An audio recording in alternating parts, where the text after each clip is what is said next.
జనగామ జిల్లా దేవరపల మండలం ధరావత్ తండా గ్రామ పంచాయతీ పరిధిలో ఉన్నాము. ఇక్కడ సర్పంచ్ గారు ధరావత్ అనిత రవీంద్ర నాయక్ గారితో ఉన్నాము. వాళ్ళు గెలిచిన తర్వాత ఈ గ్రామ పంచాయతీలో ఎలాంటి అభివృద్ధి జరిగింది, ఈ గ్రామ పంచాయతీలు ప్రజలకు మౌలిక సదుపాయాల కల్పన ఏ విధంగా కల్పిస్తారో సర్పంచ్ గారి మాటలను అడిగి తెలుసుకుందాం. నమస్కారం సర్పంచ్ గారు. నమస్కారం మేడం, ఇక్కడ మీరు సర్పంచ్కి మహిళా అవకాశంగా వచ్చింది, ఎట్లా మీరు ఫీల్ అవుతున్నారు? మీరు ప్రజలకు ఏ విధంగా సంక్షేమ పథకాలు ఎట్లా చేరవేస్తుంది గ్రామ పంచాయతీ? చాలా బాగా అభివృద్ధి జరుగుతుంది సార్.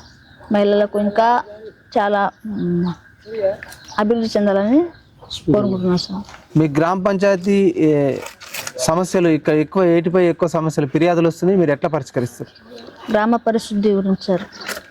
గ్రామ పారిశుద్ధ్యం, నీటి సరఫరా మంచిగా, దీని గురించి ఎక్కువ వీధి లైట్లు కూడా వస్తున్నాయి సార్, మంచిగా చేస్తున్నాం. ఇప్పుడు మీ గ్రామ పంచాయతీ పాలక మండలి పనితీరు ఎట్లా ఉందంటారు అభివృద్ధి పనుల విషయంలో? అంటే వార్డు మెంబర్లు కావచ్చు, ఉప సర్పంచ్ కావచ్చు, మీకు ఎట్లాంటి ప్రోత్సాహం కల్పిస్తారు? మంచిగా ప్రోత్సాహం కల్పిస్తారు, అంటే ఏం ఇబ్బంది లేదు మాకంటే మంచిగా.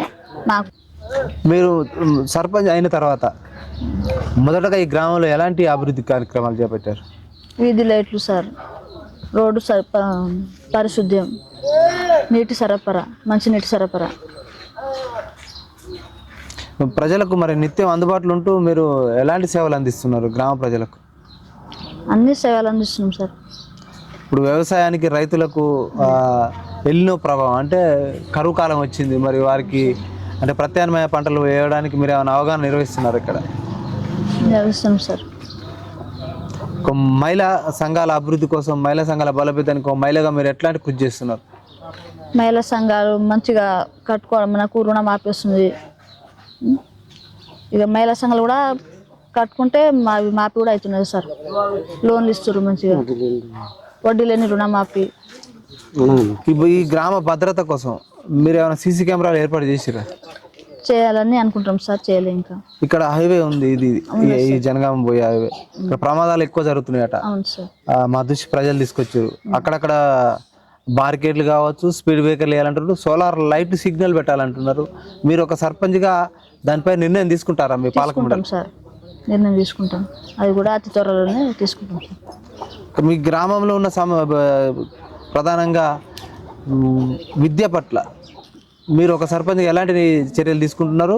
బడిబాట కార్యక్రమం ద్వారా పిల్లల తల్లిదండ్రులు ఎలాంటి చైతన్యం వస్తుంది? స్కూల్ పోని పిల్లలు కూడా మేము అందుబాటులో ఉండి వాళ్ళకు కూడా స్కూల్కి పంపిస్తున్నాం సార్. విద్య మంచిగా నేర్చుకోవాలని అవగాహనిస్తున్నాం సార్. వైద్యం ఎట్లా అందుతుంది? మారుమూల తండాలో వ్యాధులు ప్రబలే అవకాశం ఉంటుంది, వైద్యాన్ని మీరు ఎట్లా బలోపేతం చేస్తారు? మంచిగా చేస్తున్నాం సార్.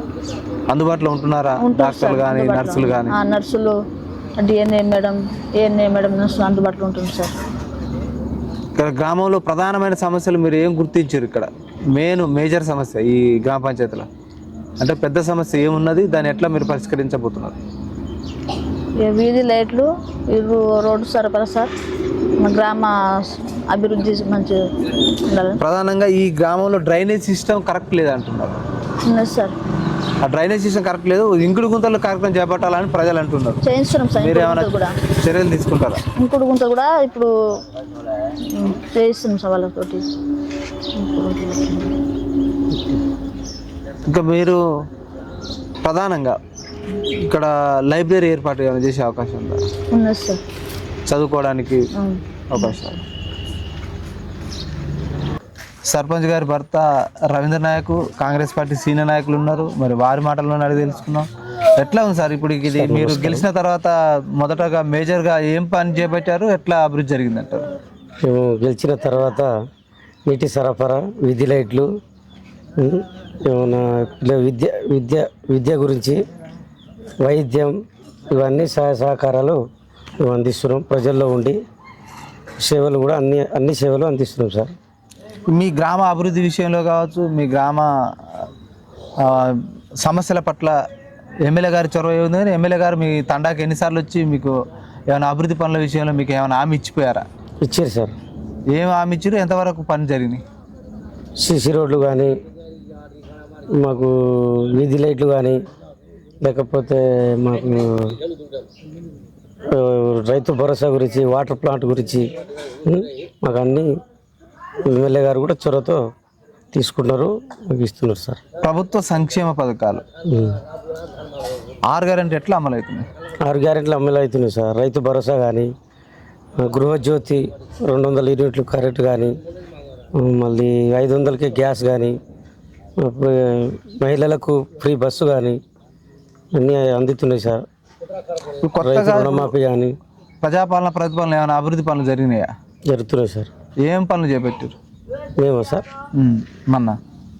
మేము చేసిన ఇప్పుడు వీధి లైట్లు మెయిన్, నీటి సరఫరా, ఈ పారిశుద్ధ్యం, పరిశుభ్రత అన్నీ చేపిస్తున్నారు. మాకు మహిళలు ప్రధానంగా ఒక సమస్య తీసుకొచ్చారు, బెల్ట్ షాపులు బాగున్నాయట. అవును సార్, ఆ ఉన్నాయి సార్. బెల్ట్ షాపులను నియంత్రించాలంటే గ్రామ సభలో తీర్మానం పెట్టి ఆ తీర్మానం ప్రవేశపెట్టిన తర్వాత నోటీసులు ఇచ్చే కార్యక్రమం చేస్తారు బెల్ట్ షాపుల నియంత్రణ కోసం. ఇస్తాం సార్, ఇస్తాం. ఎందుకంటే ఎన్నో కుటుంబాలు తాగుడు బానిసపోయి చిన్న భిన్నం అవుతున్నాయి. ఇస్తాం సార్. అది మీ నోటీసులో ఉందా? అది నోటీసులో ఉంది కానీ ఇస్తాం సార్, ఇవ్వలే ఇంత ఇప్పటివరకు. దానితో పాటు యువత కూడా బాగా డ్రగ్స్కు బానిస అయిపోయి వాళ్ళ ఉజ్వల భవిష్యత్తు సాగం చేసుకుంటున్నారు.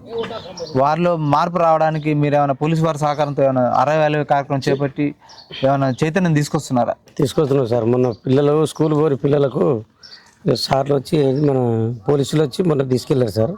5-6 ఉండే వాళ్ళు కూడా విద్య గురించి విద్యా అవగాహన చెప్పి పంపిస్తున్నాం సార్ స్కూల్కు. మెయిన్ ప్రమాదాలు బాగా జరుగుతున్నాయి. అవును సార్. హెల్మెట్ లేకపోవడం వల్ల, అవును సార్, జరుగుతుంది. ర్యాష్ డ్రైవింగ్ చేయడం వల్ల. మీరు యువతకు ఏమన్నా మీరు సూచన చేస్తారా పోలీసు వారి సహకారంతో? మీరు పోలీసు వారు వచ్చారా ఇక్కడికి? వచ్చారు సార్, వచ్చారు. ఎట్లా ఉంది స్పందన? ఎట్లా ఉంది? అందరం మంచిగా యూత్ కూడా చెప్తున్నాం సార్, చెప్తున్నాం. ప్రధానంగా మీ తండాలో ఈ తండా అభివృద్ధికి విషయంలో ప్రభుత్వ సహకారం ఏ విధంగా ఉంది, ఎంతవరకు ఉందంటారు? ప్రభుత్వ సహకారం మంచిగానే ఉంది సార్. మా తండలో ఏ విషయమైన అధికారులు, ఇప్పుడు మా ఎంపీడీఓ కానీ, కలెక్టర్ కానీ, లేకపోతే ఇప్పుడు మా సెక్రటరీ కానీ, ఏ అధికారి అయినా మాకు సహకారం మంచిగా ఇస్తారు సార్. ప్రధానంగా ఈ గ్రామంలో వీధి కుక్కలు కావచ్చు, కోతుల బెడదల నుంచి ఏమైనా ఎలాంటి చర్యలు చేపడుతుంది మీ గ్రామ పంచాయతీ? వీధి కుక్కలు లేవు సార్ అంతా. ఇప్పుడు కోతులు అంటే ఇప్పుడు కామన్ వస్తూనే ఉంటాయి, పోతుంటాయి. మేమైతే ఇంకా చర్య తీసుకోలేదు సార్. వనమహోత్సవం ద్వారా మొక్కల పంపిణీ ఏమైనా చేపట్టారా? మొక్కల పంపిణీ చేయాలి సార్, ఇంకా చేస్తాం సార్. చేస్తే ఇప్పుడు మీరు ఏమైనా ఇక్కడ నర్సరీ ద్వారా ఎక్కడన్నా మొక్కల పెంపకం జరుగుతుందా? జరుగుతుంది కానీ ఈరోజు లెనినే ఉండే కదా సార్. ఇప్పుడు వర్షాలు లేవు కాబట్టి వర్షాలు ఇప్పుడు పడ్డాయి, చేపిస్తాం సార్, చేస్తాం. ఈ వర్షాలు ఇప్పుడు కరువు పరిస్థితులు ఏర్పడే కాదు, మరి రైతులకు మీరు ఏమన్నా గ్రామ పంచాయతీ లెవెల్లో ఏమైనా అవగాహన నిర్వహిస్తున్నారా? మెట్ట పంటలు వేసుకోవడానికి ఈ రోజు నిర్వహిస్తున్నాం సార్. గ్రామ సభ 10 గంటలకు ఈ రోజు ఉంది సార్. మాకు ప్రధానంగా ఈ గ్రామ సమస్యల విషయంలో కావచ్చు, గ్రామ అభివృద్ధి విషయంలో కావచ్చు, ప్రజలకు నిత్యం సర్పంచ్ గారు అందుబాటులో ఉంటున్నారా? ఫోన్కు స్పందిస్తున్నారా? ఉంటున్నాం సార్, అందుబాటులోనే ఉంటున్నాం సార్. రెవెన్యూ సమస్యలు కూడా బాగానే ఉన్నాయట, మరి ఎట్లా పరిష్కరిస్తున్నారు? భూభారత్ చట్టం ద్వారా ఏమైనా పరిష్కారం అవుతున్నాయా? ఇంకా కాలేదు సార్, అదైతే ఇప్పటివరకు రాలేదు సార్. చదవబోయినామా 2 రోజులు అందరూ అప్లికేషన్ పెట్టిర్రు కానీ ఇంకా రాలేదు సార్. మాకు మళ్ళీ రాలేదు, చేస్తాం సార్, అది కూడా చేస్తాం. మీకు ఈ తండా ప్రజలు 5 ఏళ్లకు కాలానికి మీకు అమూల్యమైన ఓటేసి మిమ్మల్ని ఈ స్థాయికి తీసుకొచ్చారు, సర్పంచ్ స్థాయికి. ఈ తండాని ఒక ఆదర్శ తండాగా తీర్చిదిద్దడానికి మీ దగ్గర భవిష్యత్తు ప్రణాళిక ఏమైనా ఉందా? ఉన్నది సార్. ఎట్లా తీర్చిదిద్దుతారు తండా? ఈ ఆదర్శ గ్రామంగా తీర్చిదిద్దుతాం సార్. మీ ప్రజలకు ఏం చెప్పదలుచుకున్నారు? మీకు ఓటేసి ఈ స్థాయికి తీసుకొచ్చిన ప్రజలకు ఏ విషయమైనా వాళ్ళతో అందుబాటులో ఉండి వాళ్ళకు సహాయం చేస్తారు. ఇక్కడ మార్మూల తండా నుంచి గెలిచిన సర్పంచ్ గారు అనిత గారు భర్త కూడా ఇక్కడ ఈ అభివృద్ధి విషయంలో కాదు వెనకడికి వేసేది లేదు, ఎమ్మెల్యే గారి సహకారంతో ఈ తండాను ఆదర్శ తండాగా తీర్చిదిద్దుతా అంటున్నారు. మరో అంశంలో మరో వీడియోలో మీ ముందుకు వస్తుంది ప్రజావేదిక నుంచి. థ్యాంక్ యూ సర్పంచ్ గారు. Thank you.